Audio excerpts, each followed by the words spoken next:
Hello everyone. President Cyril Ramaphosa's office has announced that Russian President Vladimir Putin will not attend the next month's BRICS summit. President spokesperson Vincent Magwenya said by mutual agreement, President Vladimir Putin of the Russian Federation will not attend the summit, but the Russian Federation will be represented by Foreign Minister Sergei Lavrov. President Ramaphosa has in recent months and weeks held a number of consultations on the hosting of the summit. The president's most recent consultation in this regard took place last night, Tuesday, July 18, at the BRICS Political Party Dialogue in Gauteng. The summit will be attended by the leaders of Brazil, India, China, and South Africa. In due course, a comprehensive statement on the substantive issues to be covered at the summit and other related foreign policy matters will be issued. President Ramaphosa is confident the summit will be a success and calls on the nation to extend hospitality to the many delegates who will arrive from various parts of the continent and the globe. The DA has reacted on the news, and the leader of the DA, Johnston Hayes, in future by knowing very, very clearly in an unequivocal way what would be our requirements. While the Economic Freedom Fighters Party is not pleased with the news that the Russian president won't attend the BRICS summit, Julius Malema, the leader of the EFF, has been very vocal about where he stands with the Russia-Ukraine conflict and even told the media that Putin is more than welcome here in South Africa. His party has issued a statement and posted it on their social media platforms. They shared the statement on Twitter and captioned it. The EFF's statement on Russian President Vladimir Putin declaring he will not be coming to South Africa for BRICS summit.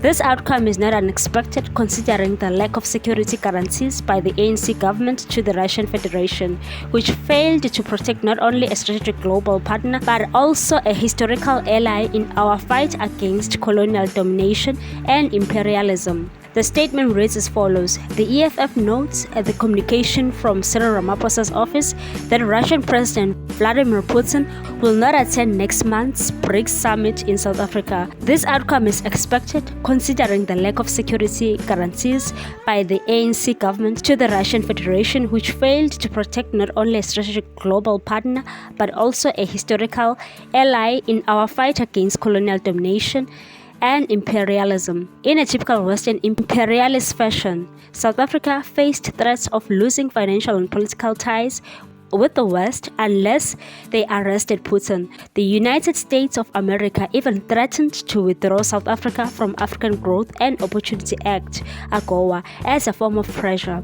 Additionally, in May, the U.S. ambassador to South Africa, Ruben Brigetti, hosted 12 South African journalists and made explosive claims, staking his life on the assertion that weapons were loaded onto the U.S.-sanctioned Russian cargo vessel Lady R during its docking at the Simonstown naval base from the 6th to 8th of December last year.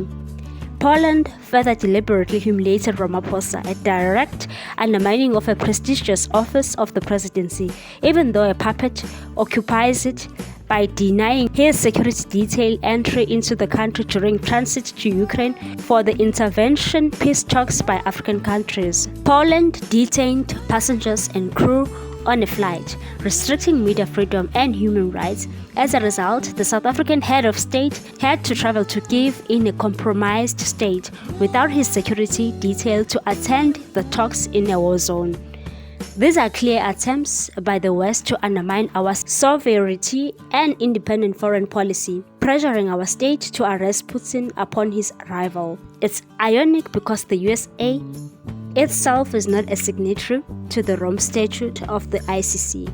All of the above events underpin the South African government's ceaseless attempts to persuade President Putin not to attend BRICS, influenced by the NATO war alliance. It must therefore be highlighted that President Putin's withdrawal is a consequence of South African states' reluctance to be firm on international affairs and their inability to resist pressure from NATO. Further, hypocrisy lies in the fact that the ICC has not prosecuted individuals like George Bush and Tony Blair for war crimes, raising questions about its impartiality, yet our government bows to its threats. The EFF cautions all member states of BRICS that SA is currently led by a spineless government that will never meaningfully take forward efforts to growth the strength of the Global South and its allies. Their noble efforts to fight against imperialism, the calls for de-dollarization, and for an alliance that will place BRICS nations on a stronger footing in the globe will always be undermined by a cowardly government in South Africa. What's your take on this one, people? Thanks for watching. Please subscribe for more news.